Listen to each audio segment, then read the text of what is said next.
World News in 5. Right now. News and developments making headlines around the world in 5 minutes. World News in 5. Here on Radyo Pilipinas World Service.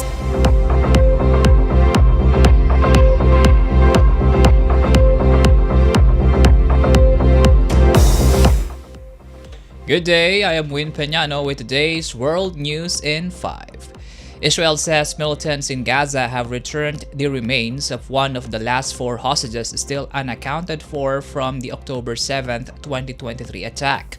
Officials identified the body as 78-year-old Manny Godard, taken from Kibbutz Be'eri, where his wife was killed during the assault. The armed groups Hamas and Islamic Jihad claim they recovered Godard's body in southern Gaza. Since the ceasefire began on October 10th, Israel has received the remains of 25 hostages, with 3 more still to be located. Under the ceasefire deal, Israel has been returning 15 Palestinian bodies for each hostage. Gaza health officials say they've taken in more than 300 remains so far, but identifying them has been difficult due to limited DNA testing. Israel and Hamas continue to trade accusations over violations of the agreement, including claims of misidentified remains, staged recoveries, and attacks during the truce. Despite this, the exchanges continue as both sides near completion of the deal's first phase. The broader plan includes forming a technocratic Palestinian government, deploying an international stabilization force, and ultimately disarming Hamas. The war began after the October 7th attack that killed about 1,200 people in Israel. Gaza's health ministry reports more than 69,000 Palestinians have been killed since Israel launched its offensive.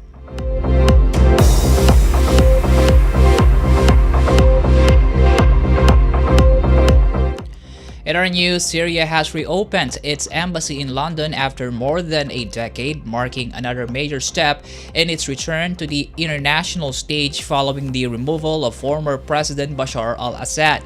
Foreign Minister Assad al-Shibani led the reopening on Thursday, just days after interim President Ahmad al-Shara'a made a historic trip to Washington, the first visit by a Syrian head of state since 1946.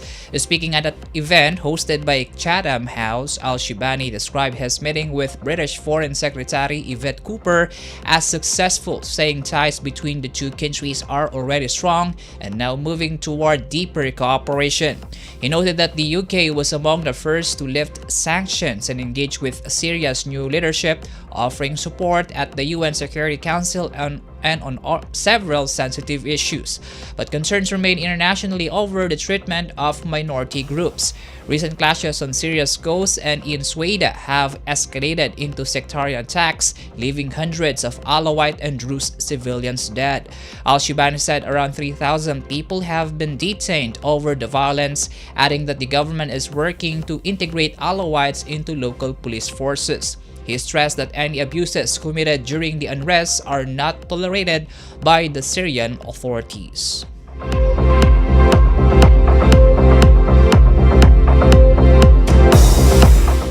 Meanwhile, in Turkey, the Turkish government has grounded its C-130 military cargo planes after a recent crash in Georgia killed all 20 personnel on board.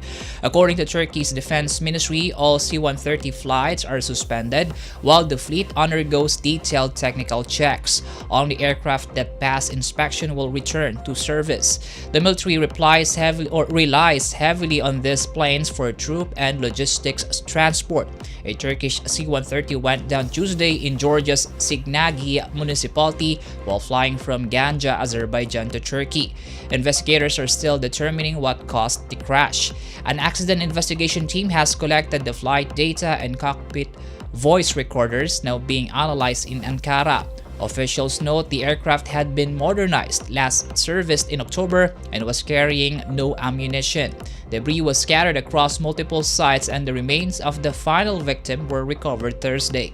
Funerals will proceed once the remains are repatriated and autopsies are completed.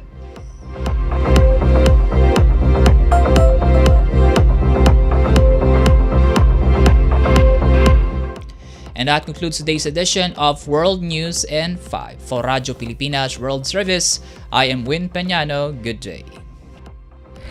World News in 5. Right now. News and developments making headlines around the world in 5 minutes. World News in 5. Here on Radyo Pilipinas World Service.